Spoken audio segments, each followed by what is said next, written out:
Esteemed colleagues, I suggest that we start our discussion. We are expecting Maria Zakharova. Welcome to the St. Petersburg Economic Forum, the session which is called the Struggle Against Fakes, Formation of Global Infrastructure and Consolidation of Efforts. This is a joint session of the Russia's Foreign Ministry and Regional Dialogue. Let me introduce myself. My name is Alexei Gorislavsky, Director for Internet Development Institute. Is a non-profit organization that is engaged in distribution of subsidies for Internet content. We are talking about fakes and the phenomena related to that. I think they are also closely linked with the content. I think it's a good chance for everyone to make sure that these are interrelated things and of mutual interest. Let me introduce the members of this panel discussion. Pepe Escobar, a geopolitician, journalist, specialist in global economics and international relations from Brazil. Hubert Seipel, TV journalist and publicist, Germany. Irina Yarova, Deputy Chairman of the State Duma of the Federal Assembly of the Russian Federation, honored lawyer. Vladimir Tabak, Chief Executive Officer, Dialog, President of the Anti-Fake League, complicated title. He will tell you about this later. Karin Kneissel, head of the Center Gorky from St. Petersburg University, Minister of Foreign Affairs of Austria in 2017-2019. Stanislav Kuznetsov, Deputy Chairman of the Executive Board, Sberbank. And Irina Sidorenko, Professor from MGIMO University, Doctor of Science Law. We are sitting behind in the rear row, but we will ask you to the front. Maria Zakharova, Director, Department of Information and the Press, Minister of Foreign Affairs of the Russian Federation. I'm not going to talk too long for introductory speech, just a problem of fakes. I think it's quite serious and is growing every year. I don't know if anyone has made any calculations in the growth of fakes. What is the annual growth? Maybe colleagues from Sberbank will specify that, but I can tell you that it has turned from an exotic phenomenon, or it is turned into something that is actually part of our lives, acquiring new shapes. Especially, I'm not going into detail about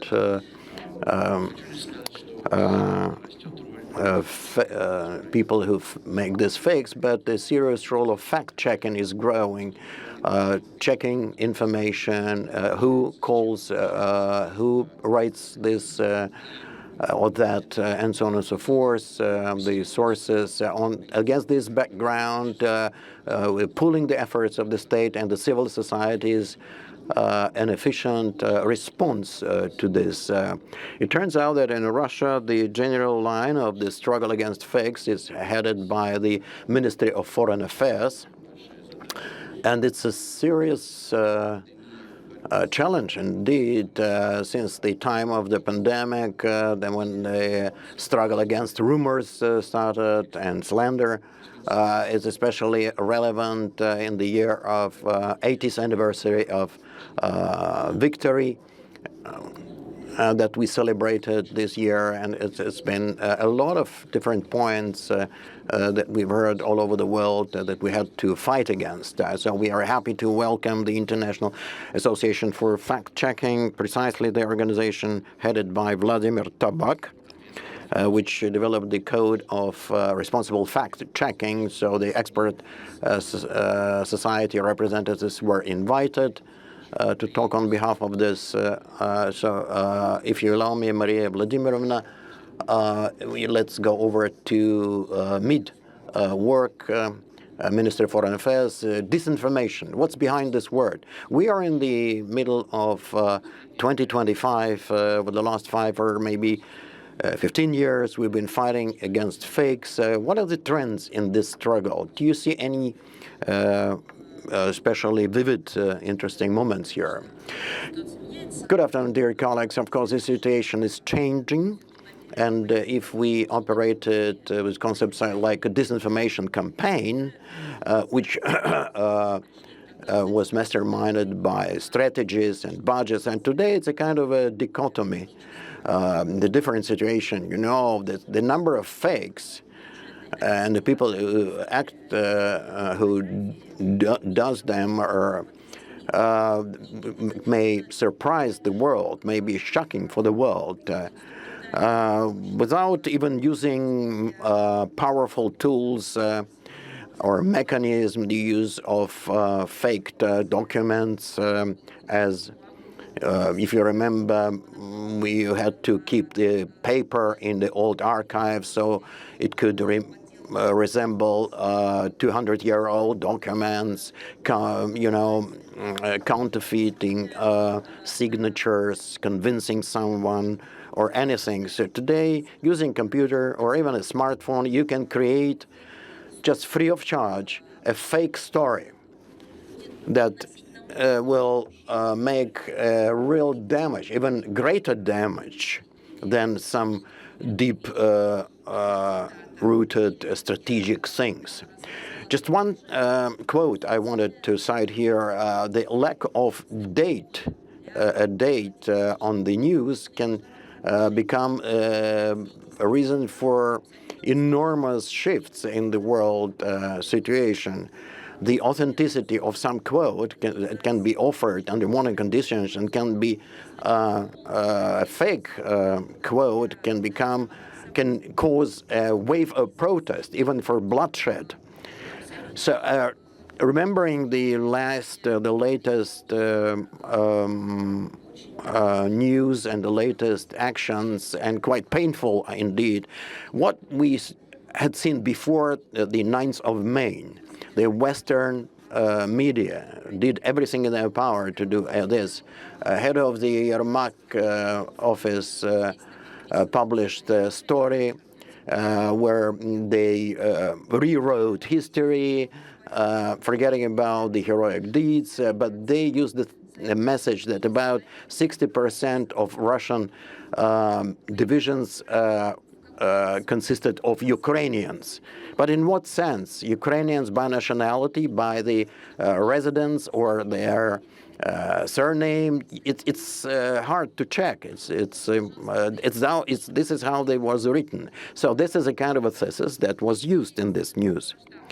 Well, there are large-scale and very expensive companies that make great damage, just as the story, which I think it's just a monster among the fake stories about the Ukrainian children that were allegedly stolen. You remember about hundreds upon thousands of Ukrainian children that were stolen. Then there were stories about millions of such children.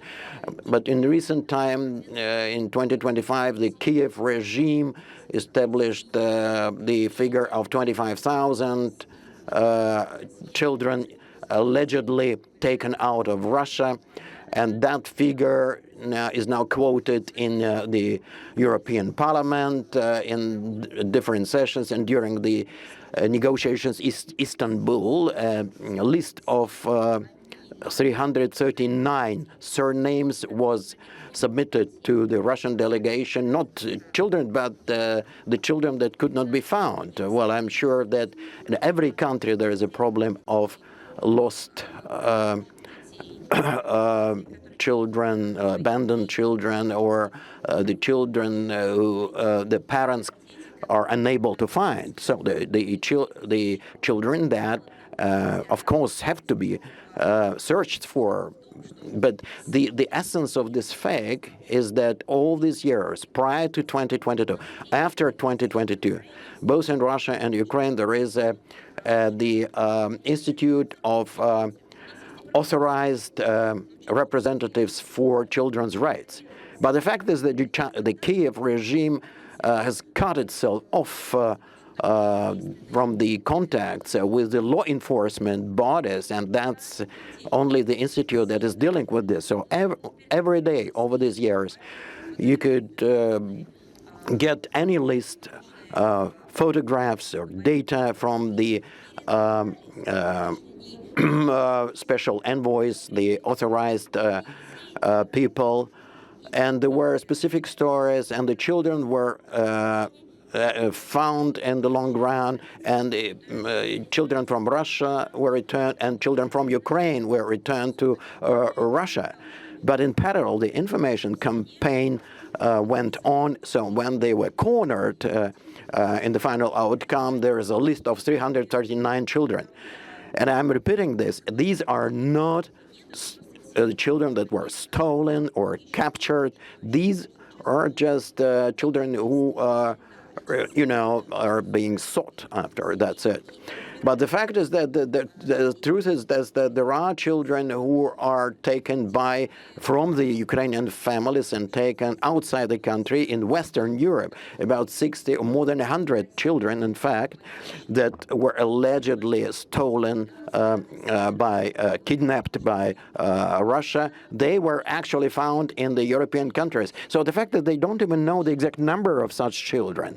Poland rang the bells, because there are dozens of thousands of Ukrainian children that who crossed the borders, and they were registered at the beginning, but then they ceased to visit schools, and there are scores, thousands of such children. So the apotheosis of this campaign that we found in Global Mail, I'm sorry, but I have to refer to this title, Gulag for Ukrainian Children. That's the title in the story. You know what they meant by Gulag? The youth army, UNARMY, the so-called. This is an absolutely voluntary organization where children could not act without the consent of their parents. But they invented the story that that's where the Ukrainian children are in captivity. So we continue to refute these allegations. Thank you, Maria Vladimir. In fact, you mentioned these large-scale events last year. Let's talk about the trends. But let me give the floor to our foreign guests precisely, and as we talk about the things that Maria Zakharova has just mentioned, the Western cultures, the representatives of which we have here with us. Would like to give the floor to Mr. Pepe Escobar.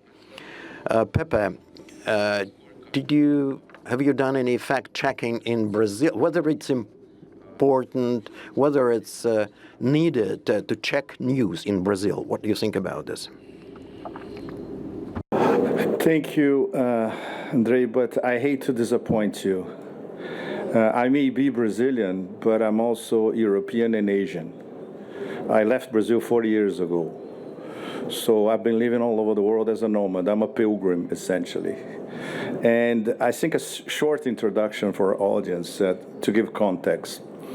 I'm a representative of a dying profession, the foreign correspondent.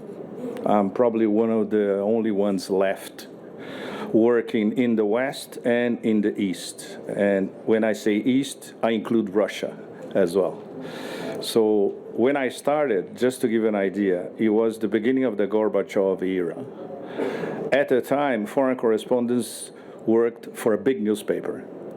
And they had total freedom to print whatever they wanted, even if they didn't know about the country or the culture they were posted in.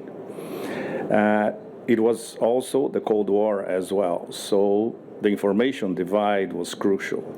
But big newspapers, and this was even before the era of CNN, in fact, when CNN became the sort of a number one source for especially wars, the wars of the empire. We could print anything on a big newspaper, and there was no fact-checking at all. So the newsrooms of big newspapers from the New York Times to Le Monde or La Stampa in Italy and all across the collective West, you were not fact-checked by anybody. So this was terrible because the amount of disinformation at the end of the Cold War, which then went over to the beginning of the post-Cold War environment, the West could get away with anything. And if we jump cuts to what's happening, Если мы перейдем к тому, что происходит в настоящий момент, на самом деле это все радикально, потому что liberty to be a little more rock and roll. We live in a fake system of international relations. Examples. There's a genocide going on, which all over the global South is seen, interpreted, and horrifies people as a genocide. If you read Western mainstream media, or if you follow Western mainstream cable TV, this genocide practically doesn't exist. And it's blamed on the other side, the people who are suffering the genocide. Europe, like Karin knows very well, Brussels is a fake machine, gigantic, Kafkaesque, out of proportion and out of control. I had the displeasure to have friends at the European Commission who redact sanctions against Russia and are proud of it. And these are smart people. They are not dumb at all. For them, it's just a job. And most of them don't know anything about Russia and never lived in Russia. And even worse, when we go back to the source of it all, the imperial system, we had, until a few months ago, an administration that was not an administration. It was basically an automatic pen administration, literally. So there were no decisions coming from the top. It was a cabal that was making the decisions, absolutely. And now it's even worse, because now we're going to have big tech and Silicon Valley controlling information in the US. In fact, they are already controlling. Palantir, for instance, which we can define as a sort of neo-fascist digital mega company, now it's embedded in the federal government in the United States. So these are, I would say, a few instances to qualify the current system of international relations as a fake, as an enormous fake machine. So how do we combat that? Vladimir's idea is brilliant, and we are at the beginning, absolutely. But he has to start with an initiative like that, and of course, it has to be institutionalized. So let's assume that the idea reaches the BRICS table, not BRICS in Rio in a few days. It's impossible, but BRICS next year already. And then, because Russia was so competent to organize BRICS working groups last year. I spent a lot of time in Russia following the preparation for the summit in Kazan. This could, I would say, in 1 to 2 years, arrive at the BRICS table, and then you have a global South consensus. Because fact-checking the current system should be the top priority of the global South as a whole. And I include Russia as a member of both, the global North and the global South. Спасибо большое. Впервые, наверное. Thank you very much. It's probably the first time I I come across this neo-fascism concept applied to the Silicon Valley. And you know, in Russia, there's a concept which is referred to as the digital gulag. I think those two belong to the same order. So those redactors of sanctions probably should go deeper into fact-checking, you know. Because we find in every chapter dozens of various mistakes and errors, you know. Thank you very much, Mr. Escobar, and I would like to give the floor to Mr. Seipel. And I would like to ask you, Mr. Seipel, I wanted to ask you to speak about censorship, disinformation. But I would ask you, what does it feel like to be exhorted from the system for telling the truth?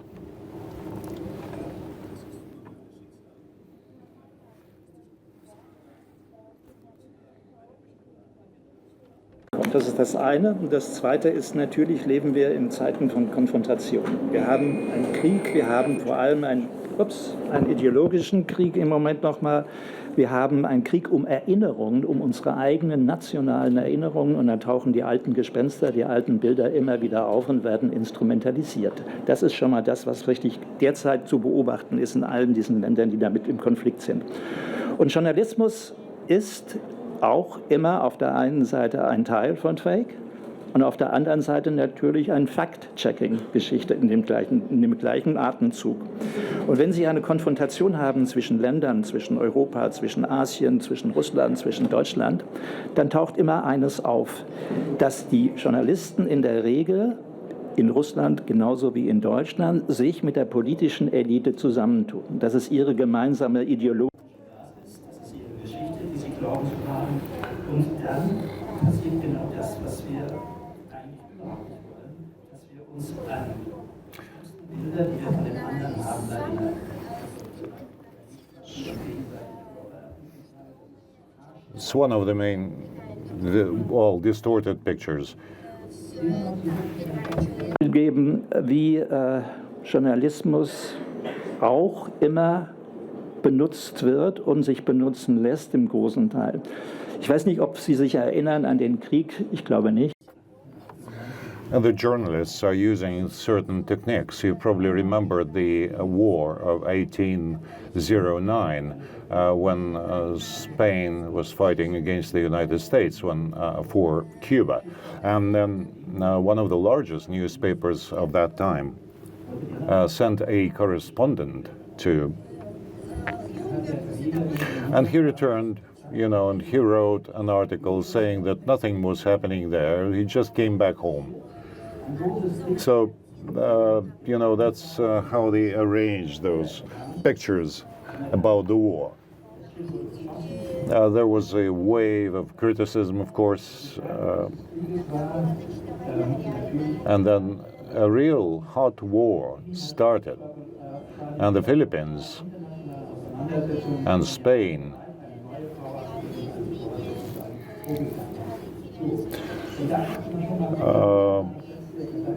the countries lost their colonies, they acquired new ones. So we arrange a picture, a certain information picture, and you arrange a war. So in a real world situation, unpleasant things happen, but the technical capabilities improve. To such an extent that the fake news are indiscernible from the real news. And there's a new factor in place at the moment. The new Pope, Leo XIV.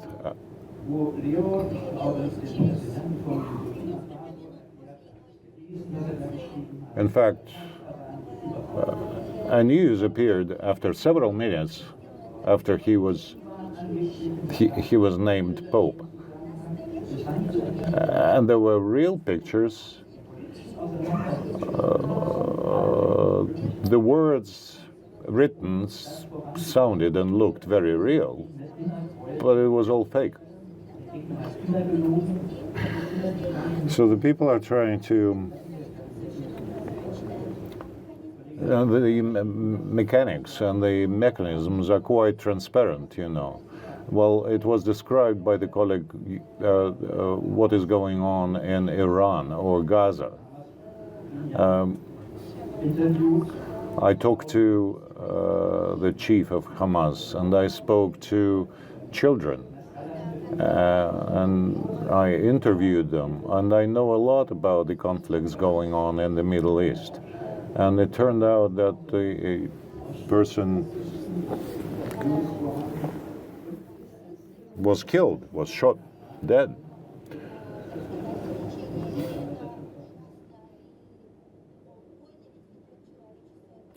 In fact, the mankind lives with wars and leads wars for thousands of years. Well, supported with the Institute for the Development of Internet in St. Petersburg, we had the first night of the screening of a film. Franza Leforta says to Peter the Great, says, Pyotr Alexeyevich, please remember, there are no rules in war. There's only victory. So from the informational point of view, I think the world of fakes behaves in the same way. There are no rules. There is no code of behavior. There is no this sense of victory. I can't actually side with it and agree with it. People say à la guerre comme à la guerre, but there's humanitarian law in place. And this humanitarian law has always been applied, and it should be applied. Whenever the rules of humanitarian law are violated, the war turns into something different. Just an example of what humanitarian law is. It's handling the war prisoners. And that actually pertains to a Russian pilot, Peshkov, when his plane was downed and he parachuted from the plane, and the people on the ground used machine guns to shoot the pilots out of the air, parachuting down on the earth. According to the humanitarian law, it's a violation of the humanitarian law. Because if it's not an aggressive person and no aggression is involved, they're not supposed to shoot at him. So there are international laws and humanitarian laws, and there are human laws as well. But you cannot justify anything by the ends you're going to achieve. Otherwise you will be able to justify terrorism as well. No, thank you for this comment.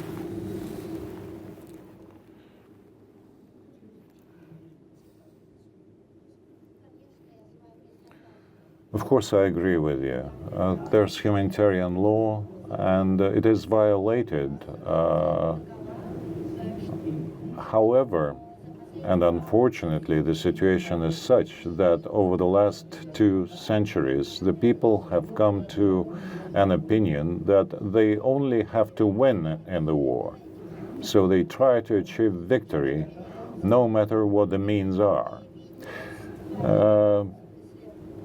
A human being is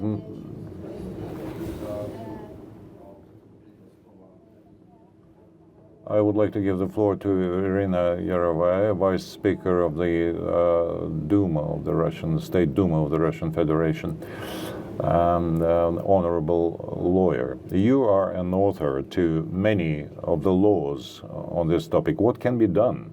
What can be done in this area to counter fakes? Thank you very much. If you look at fakes as deceit, you have to understand who benefits from this deceit. And it's very important to understand that deceit in human relations and in relations between countries is not anything new. However, it's scaled up because the communications operate at a different speed at the moment. Just to remind you, there was the Krill Committee created in the United States during the Second World War. They were to promote the U.S. policy then and to justify all the actions taken by the U.S. There were 75 volunteers who were to learn by heart a text, and they had to deliver it to the audience, pretending that that was their own opinion. And during the Second World War, a politologist from the United States, Laszlo, one of the creators of the political myth, it's an interesting story because this concept of political myth was fabricated as a means to influence the relations between nations and national states. And Lippmann was actually translated as a thinking stereotype. What is happening today? Fakes are used as underpinning for the political actions, including aggressive actions on the part of the state. For instance, imposing sanctions, which are economic banditism or gangsterism, if you want. But in order, so that the public conscience is not countering it as something evil, you have to justify it by saying that Russia deserves it because it's a bad actor. It's not a competition, a desire to compete with Russia or take something away from Russia, but only because Russia is bad. Sometimes they meticulously work out these justifications, and we see that the law is undergoing a drastic change throughout the world. The pseudo law is now based on some other values. The family is no longer a family, man is no longer man, and woman is no longer woman. There is a fight going on for the conscience for the human conscience. So the conscience, the destiny of the people depends on what the people think and what they consciously understand and accept. And it is actually all targeted against the sovereignty of countries, because sovereignty is each of us. Together we identify the identity, we identify the sovereignty of our country. And how do you imbalance the global system? By depriving the states of their sovereignty. We are talking about multipolar world at the moment. And what is multipolarism? That's the existence of many sovereign states with their own traditions, values, their conscience, and their historical truth. And the reason why they are attacking now this historical truth, because it's a robust base that actually is used as a support for the development of nations. And the victory in the Great Patriotic War and the Second World War, with all the suffering involved, is the greatest war in the world, and Russia cannot be an aggressor by its nature. We are programmed genetically not to be an aggressor. And this truth about Russia is not something that the politicians of other countries would like to see as a justification of Russia's activities. Who owns media in the world? There are 5 transnational organizations, transnational entities, which actually control the world media. If we are ready to say that as unipolar world cannot exist, the world actually usually is underpinned by a platform, and a platform means multipolar world. And disinformation in the political sense of the world is the informational terrorism. We have learned how to counter terrorism within the national context, carrying out counter-terrorism operations within the countries. And probably the time has come when the countries who interact on the basis of equal partnership, and if these countries on the same basis could react to false news and fake news, That would be very helpful, because there are sometimes fakes that you can look at with irony, and give them a smile, and that's it, and forget about them. But there are certain informational threats that influence the global security, and each country alone cannot counter the possible ramifications of such fakes. We need to have a collective effort in order to prevent the politicians from making some monstrous moves in response to fake information. Because we have been witnesses to a number of occasions when such actions were undertaken that took away, maybe tens of thousands of lives because of this disinformation. And we cannot lose these lives if somebody wants to play with something. Like, for instance, this investigation about the biolabs in Ukraine. We are standing on the threshold of big tests. It's a testing. It's a big test for all of us. Russia is interested in families and increasing its population and the family values. And somebody is interested in the resources of Russia in its territory. We have to take that into account too. And our forum is a unique platform to get rid of intermediaries in learning what Russia is about, because we always learn about the surrounding world through certain intermediaries. The more visitors we have who come from foreign countries and who learn Russia by themselves, the better. And I would like to ask the politicians, and our diplomatic corps is doing everything it can, and it makes a huge contribution into rapid response. And humanitarian format, and of course, this is it acknowledges that matter and the civil conscience, because the cliches are formed through public conscience. Thank you, Irina Anatolievna. By the way, the question of the international global network of the authors that could respond, react to certain things across the globe. I would like to give the floor to Vladimir Tabak, who actually has invented and is in charge of the checking network from different countries. Vladimir, can you tell us how many countries, how many experts work in that? Good afternoon. I'm happy to see everyone. I wouldn't lay emphasis on who is in charge and who is at the head of this network, but I would say that it's important how people trust each other within an association, whether their goals coincide. We have representatives from 50 countries, more than 50 countries, and there was a forum in November 2024.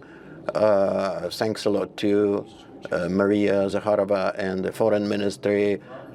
We had it comprised more than 1,000 participants, and most importantly, that we are not setting any KPIs before us in terms of the number of participants. So I think that we are charged with optimism as regards our further work. Well, first of all, what we see is that the principle of fact-checking are not quite clear, is not quite clear even to professional communities such as journalists. Sometimes we see that even those who work in this profession do not have enough expertise. It's probably related to the development of technologies, transformation of technologies, more information. We in our organization launched a special course with video materials, lectures, where you can better understand the principles underlying fact-checking. Secondly, what I wanted to say is that we've actually now face quite a difficult challenge, when the authors that have to do fact-checking are not representatives of the professional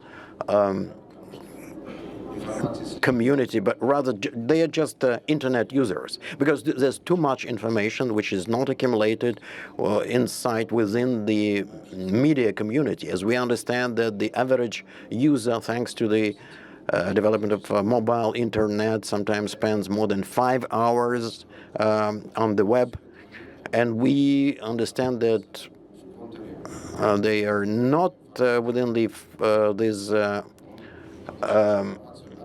frame of mass media, because he or she absorbs this information from everywhere. Social networks, bloggers, different channels, sometimes they act as classical journalists.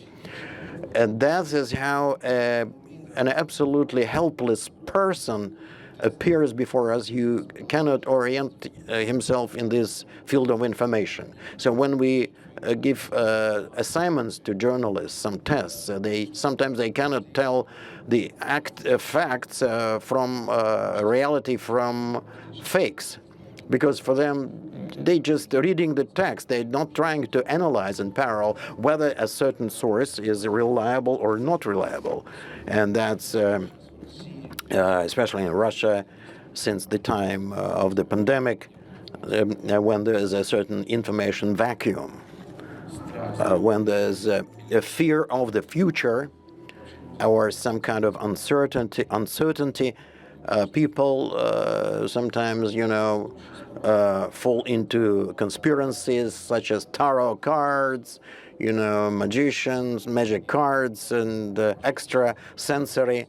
Especially when I'm talking about, fakes and fraudsters, people, 68% of people are saying that they face the attempts to cheat them every week, actually, using modern technologies. So the task overall is not just to teach the professional community. Our task is to educate people, population in general. Vladimir, can you explain to us exactly how you refute the faked facts? For example, you have 50 countries representatives, so when, for example, piece of news like 10,000 children have been stolen, captured, kidnapped appears, what do you do in this case?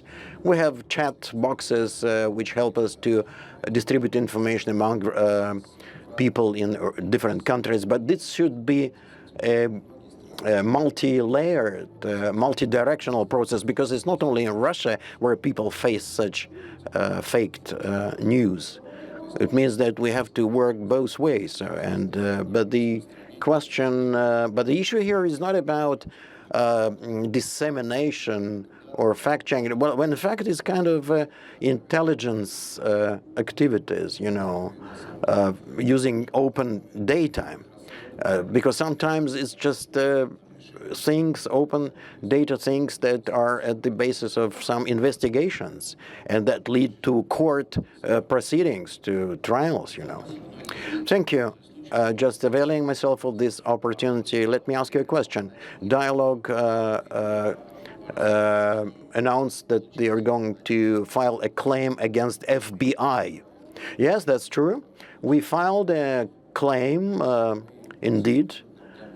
We asked them to return a domain which was blocked by FBI. And just recently we received an answer from a judge in Pennsylvania, in the state of Pennsylvania, who said that since we are a company that's under sanctions, that are not under an obligation to return this domain, the web domain, which is contrary to the American law, by the way. And the second thing that she referred to a press release issued by the Ministry of Justice. That was the Prosecutor General of the United States and the FBI head who spoke at that time. So if they arrange such a large-scale investigation, so after 6 months, she instead of referring to the criminal case materials, she refers to the press release issued by the Ministry of Justice.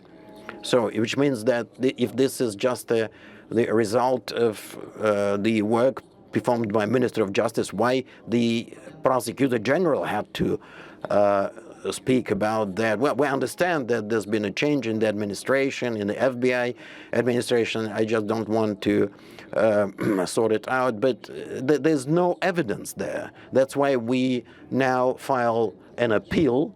We're going to move another appeal. As from the information standpoint, you know, it's quite interesting to show how such large processes are built with such low quality fact-checking. So let's go over to a technological aspect. Stanislav Kuznetsov, Vice President, Sberbank. Sberbank is famous for its technological solutions and methods in working with artificial intelligence, big data, and technologies. So one of the main fears, one of the key fears among our population is that they will be cheated and they will not even understand it. So that's a combination of mechanics and social developments. So, for example, a video call all of a sudden, or a text message that you know, comes out of the blue. So in this respect, you know, while talking about such events, are you actively working in Sber with such cases, and what we are supposed to expect from fraudsters? How we can fight them? Thanks for your question and for the tone of this discussion. So the colleagues have just discussed quite convincingly different aspects of the political disinformation. And I wanted probably to focus more on the information that's linked to the criminal cases, to the crime. So Sber is facing fakes and deep fakes and all sorts of fakes, you know. And we understand that we continue to be a target number one for hackers from all over the world.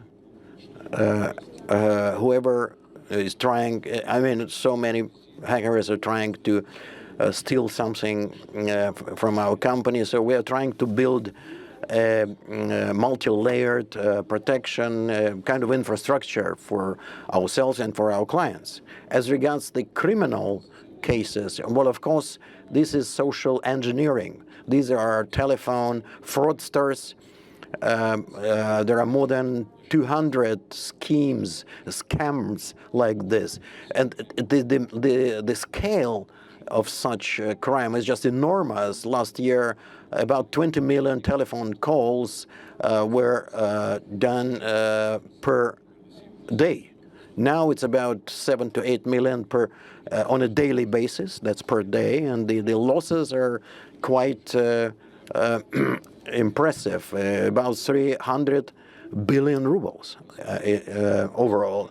So we don't understand where this money goes, and of course, lies, you know, falsifications are used in different scenarios, are imposed on people who force people to believe in that a person has made. People think that they made a mistake, and they, you know, continue to deal with such fraudsters, transferring money to allegedly safe accounts. How we are fighting this? We are using technologies. Our platform-based solutions, anti-fraud systems allow us to protect our clients in 99.9% of cases, even if they accidentally make mistakes and transfer money to fraudsters. However, the fraudsters are using state-of-the-art technologies, and people were referring to counterfeit documents, faked documents, which has also become, you know, like phishing sites, websites that are created every day, you know. But there are technologies how to identify, how to recognize that they are phishing sites, and how to remove them. But this is, again, you know, some people still have trust, make mistakes, and convey important sensitive information through these sites. We often become witnesses to counterfeit documents, faked voices that are communicated by messengers and television channels, by the way. And of course, the speeds are much greater now, are different. If we used to face a group of talented people inventing different stories like Chinese commanders, managed to seize cities or fortresses without engaging in battles. Today, you can have access to these technologies, creating a deep fake, and you can achieve your goals. So that's a kind of a large-scale activity, but the rate of this is different. Is a different way of true actions behind this. Deep fake is a high-tech monster that has emerged today. And I would like to say that we are on the threshold of a great technical revolution, a technical revolution in criminal disinformation.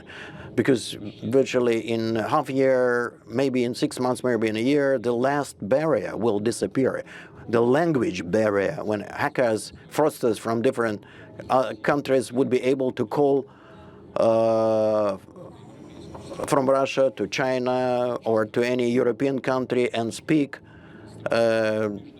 native language of a certain country, convincing a victim that they should take certain actions. What we are supposed to do, we have to invest in the recognition technologies so that this phenomenon would not be so drastic.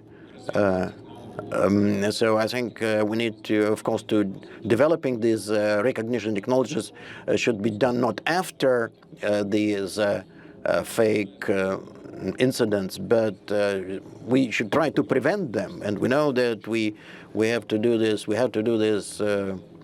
Actually, it took us a few days. We did a fake piece of fake item for this particular session. So we would like to demonstrate it just a few minutes on a simple computer using simple technologies. Внимание, пожалуйста. Please turn this on and please bring. Deepfake is a technology that uses artificial intelligence in order to create video or text or pictures. And a person may send his regards to the best moderator at the St. Petersburg Economic Forum and wish. Well, we actually found 2 pictures of you. Well, it could, well, strange haircut though, but it looks very, very, very familiar. Thank you. Don't make images of any other people, please. Thank you very much, Stanislav Konstantinovich. It's an interesting experience. I haven't seen any deep fakes devoted to me. Hopefully there will be no new ones. Let me add something. As regards fakes, we experienced once a very unpleasant federal level happening in 2014 on when the president was speaking at the Federal Assembly at 12 sharp, at 12:05. Throughout the territory of Russia, except for Moscow, information was spread that Visa and MasterCard banking cards, will discontinue to operate by the end of the day today. And then there was an information, there was an advice given to the audience, to the public, to withdraw the money from the banks. And the people started massively to withdraw money from their bank accounts.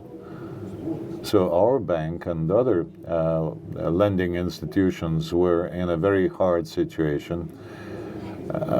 256 billion rubles were withdrawn in cash from bank accounts from Sberbank alone.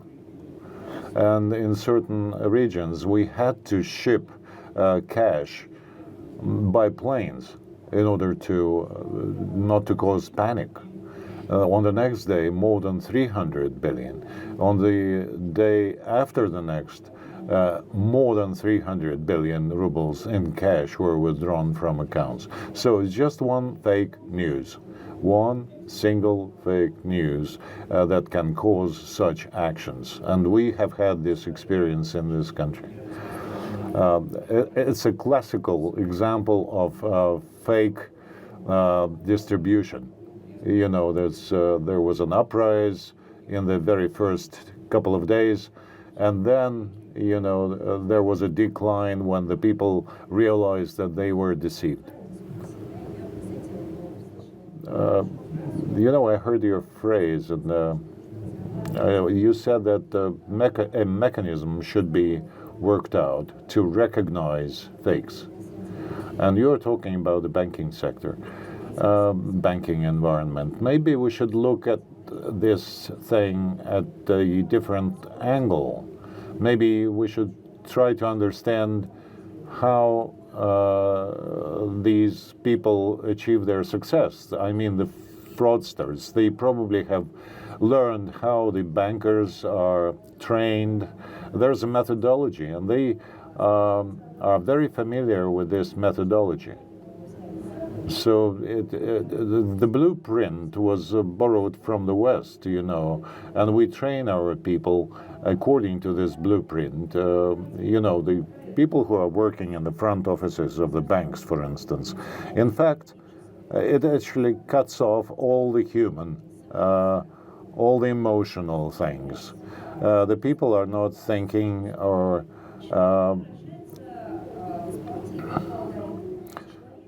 the people are turned into an kind of an artificial intellect, an artificial machine that executes certain decisions and does certain operations within a certain channel, a corridor, if you will. So the fraudsters used this approach. I mean, they trained themselves in intoning their speeches, the method of influence. If you want to convince people, you have to somehow influence on the person. Maybe we should take a counter approach, because, you know, any key will have a super lock.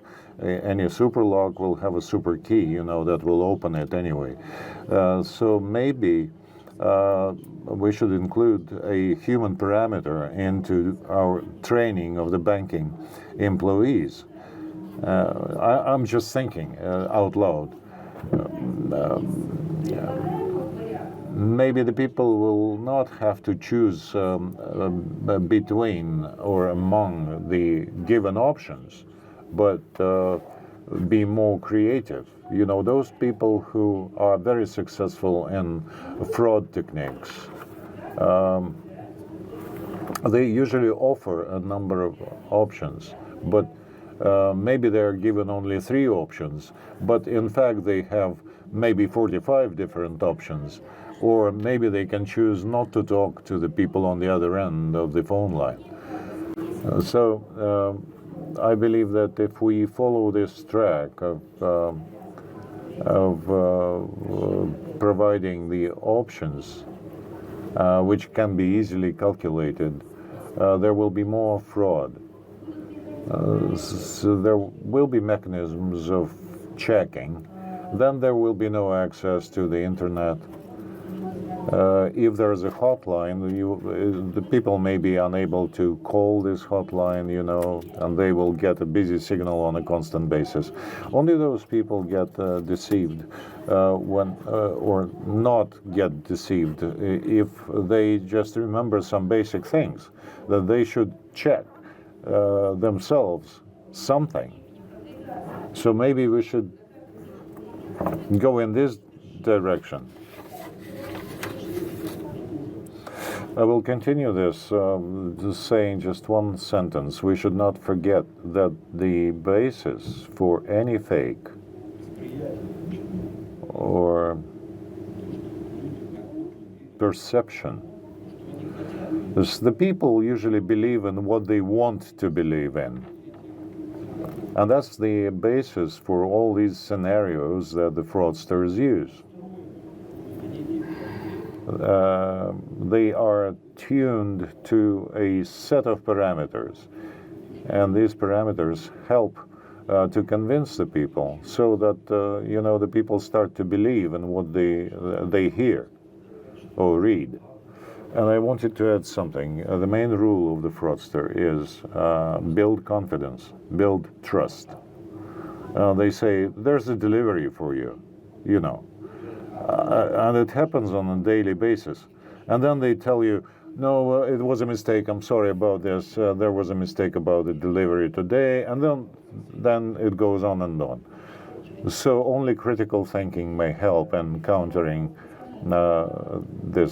these actions. But in fact, we should have invited the Minister of Education here, because we are talking about the skills that are acquired by the people from the very early age, because the volume of the information we have to process is huge, is immeasurable. And sometimes people just get lazy. They just don't even think about this information and do not apply any analytical thinking. But without intellect, without basic education, without critical thinking, the people will be deceived by any technology. Let's go back to Europe. Information becomes a weapon. It has become a weapon already. It is being weaponized. It is used in geopolitics and wars, and even in the old and ancient times, there were disinformation campaigns used by warring parties. But when certain individuals are targeted, some people are criminally prosecuted, and so on and so forth. And all these methods seemed unachievable for us about 10 or 15 years ago. And there was a book written by Udo Ulfkotte. The author died already, but he worked for a long time in Stern magazine and in some other. And he actually wrote about CIA controlling the Western media. He was actually fired from all the media sources he worked for. I actually studied German and studied in a German school, and I used to think that there was freedom of press in Germany, but when you read it all, you are not only disenchanted, but you feel some emptiness in your soul, so to speak. Frau Kneissl, could you tell us what kind of reaction do you have to these questions, and what kind of methods of countering do you see, both for individuals and the states? To English because it's the instrument that we use and it's easier. Many thanks also for the interpreters for providing us with this communication.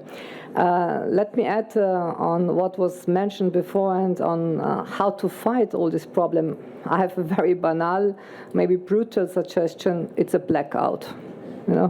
10 days of no electricity, power outage, and people will understand what is more important and what is less important. And blackout is not to be underestimated, also as a tool to be used. This is just one idea. It's not only about education, critical thinking, all that is wonderful, but let's imagine a blackout. And I wonder, to what extent can you really make sure that the digital dominance that some are betting on, the economy only concentrated on digital platforms, what kind of analog backup do you have in times of a blackout? And we have seen it with the recent blackout in Spain, that the big phone providers did not have diesel generators. The hospitals had diesel generators, but it was not only that the electricity didn't work for 12 hours, it was also that no internet and no phone connections worked because they had no diesel generators. So this is just one thing to come back to critical thinking and education, nice, but blackout, it's the big thing. So I would like to simply express my respect for the initiative that Maria Zakharova took to put the Ministry of Foreign Affairs of Russia into the lead management of all that. Because what was the traditional role of the diplomat? It was to inform, to represent, and to negotiate. And diplomacy has been in competition with all sorts of media for at least 200, 300 years. Whether it was a Jonathan Swift in Great Britain who made his own fake news and his politics, or whether it was the Crimean War in the 19th century with the first foreign correspondence. But where can you trust in, also as a decision maker, as a ministry, who reads the reports, where is the additional value of the report that your embassy sends you in real time to what the social media does, to what the CNN effect that was mentioned by Pepe Escobar, 1990s. I remember as a junior diplomat in 1990, we were not allowed in the beginning to have a TV set in the office, but then everybody had a TV set. And what did the Department of Policy Planning do? They were all watching CNN. Everybody was watching Christian Amanpour on the roofs of Baghdad. 9 years later, we had a very dirty war in Kosovo, only 9 years later. I was not anymore a junior diplomat. I had quitted the Ministry of Foreign Affairs. I had turned into a freelance correspondent, not a foreign correspondent sent by a newspaper. I was a freelancer. Every journey I did, I paid out of my own pocket. And I tried to make a living out of that. It was difficult then. It's nearly impossible today. Nearly impossible. I could only make a living because from my journeys, I also turned into a teacher, and so I was combining writing and teaching. That made me survive for about 15 years, and then there were other things happening. But what I wanted to say, 1999, it was this very dirty war in Kosovo, where I was first, as a human being, confronted with propaganda in real time. The massacre of Rajak, which never happened. Similar to what we have about the massacre of Bakhmut, which probably also never happened to the extent it was reported. Rajak was considered as the casus belli for NATO to start bombing the remainders of Yugoslavia. I went there, I saw, I reported, I saw what had happened to these people who were not fighters who were killed, they were put in, not civilians who had been killed, but fighters who were put into civilian dresses. And what I saw on a daily level in Kosovo and in Serbia was for me my first confrontation then as a small independent correspondent, 33 years old, what is possible in terms of a machinery. And that led me to investigate further, start writing about it. And here I would like to remind some of us who are maybe older, and Pepe will remember, in the early 1970s, UNESCO in Paris tried to develop a convention on fair information. And it was in the time, 1970s, just after Vietnam, they tried to make the information landscape more diversified. And still, we had not only AP and Reuters, we had more actors. And we had the foreign correspondent still being nicely paid by one paper so that he could make a living of that. But it never became reality because there were too many actors against such a more fair landscape. Meanwhile, we have all sorts of social media, we have all sorts of bloggers who maybe have realized what UNESCO couldn't do some 50, 60 years ago. But meanwhile, we have also seen that journalism has turned into communication. We do not anymore have your dying profession. We do not anymore have the economic capacity of many newspapers to really do journalism. I, as a freelancer, could barely make a living on that. I was never paid by anybody in large sums. So the problem with that is that communication tyranny, which Ignacio Ramonet, the former editor-in-chief of Le Monde Diplomatique, described very well in a book some 30 years ago already. But who started with communication officers? It was the Pentagon. They wanted to control the reporting. Vietnam was the last war when you had independent reporters. Control the war front. You don't want to have your people protest against the war. And then companies learned, and other people learned. And to come back to go from that history to the present time, how to counter all that. I may really express my sincere respect for what RT is doing with all its different channels, what Sputnik is doing, what other agency, whether it's TRT, whether it's Al Jazeera is another big story. But there have been counter-answers. And today, as a reader, a listener, you can make a choice. But of course, it was mentioned here, and it was it's a weaponization of information. Certain examples were mentioned. What comes to my mind is an old James Bond, Tomorrow Never Dies, when a big British editor causes a war in the Chinese Sea between the British and the Chinese.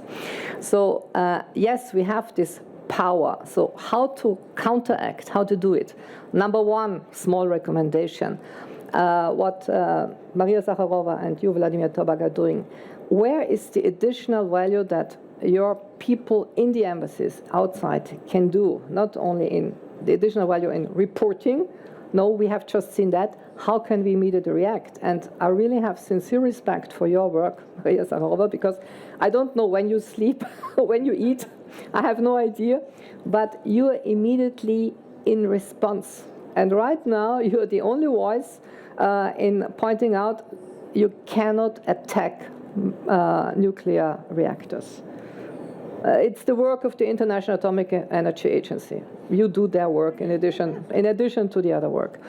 So, this is how can you where do you have the human power from to do all that, to understand what's right now produced, to present the fact checking on the other side. Yes, diplomats. It's their initial work. They have to do report, negotiate, represent. They have always been rivals with the others. But here you have to think ahead where you can do it. I mean, this is just number one. It's good that the Ministry of Foreign Affairs does it. The second thing is in terms of small advice or recommendations, so that we end up maybe in some thought-provoking for all of us when we leave the room.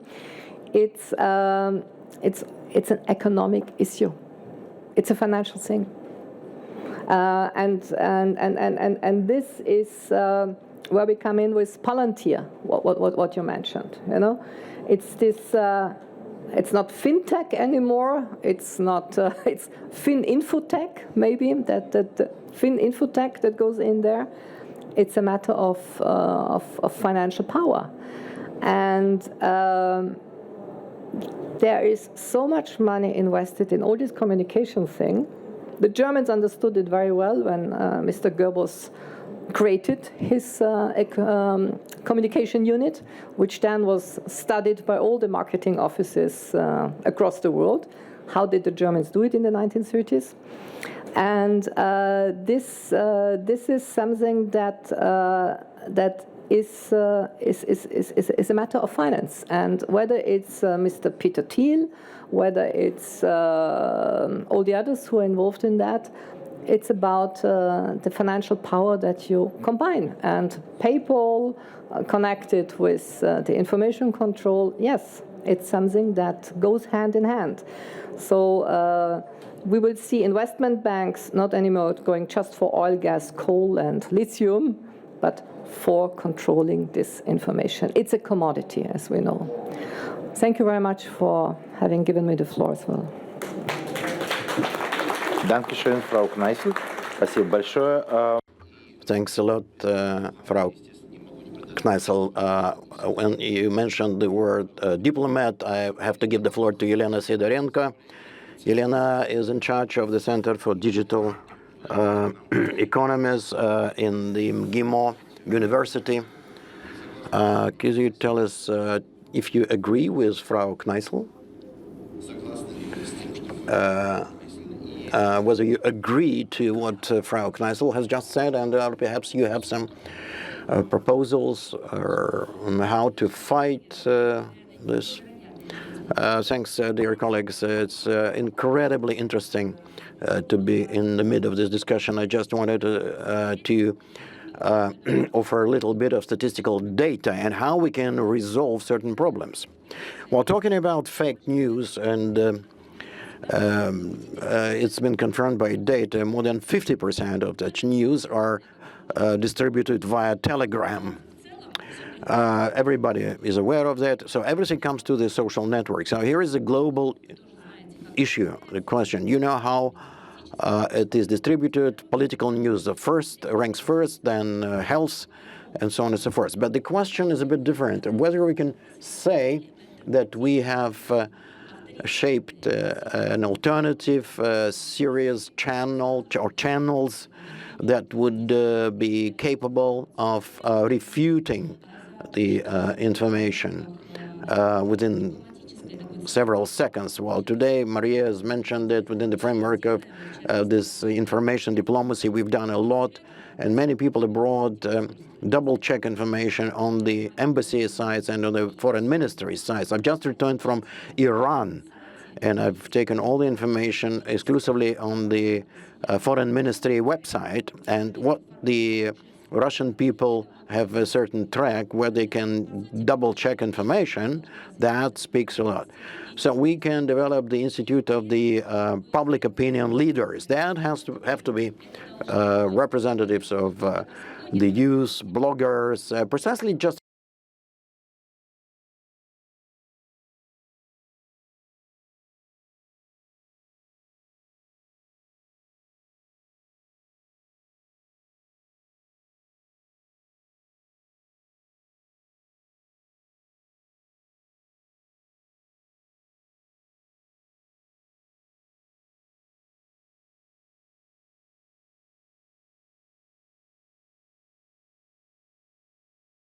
but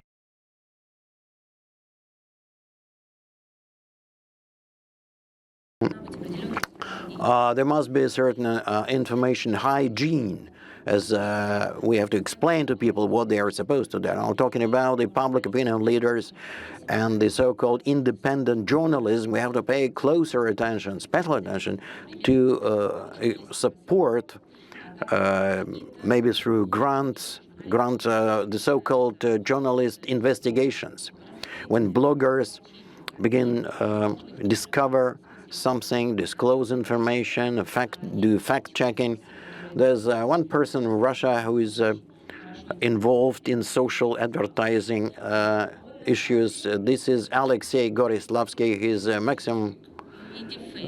No, it's not a deep fake. The true Gorislavsky. And what you are doing, Alexei, deserves support and admiration, because using this content, people begin to understand, as you shape this trend, where and how they should go and what you should read for them. I've done my own research and kind of investigation, as I asked a question in the free access artificial intelligence program. Please name top 5 countries that distribute fake news. And they said Russia ranks first. All artificial intelligence sites said second China, third North Korea, Turkey. So that's the information that people take from the artificial intelligence. So the question is, what the artificial intelligence is doing is not a fake news. What is the question?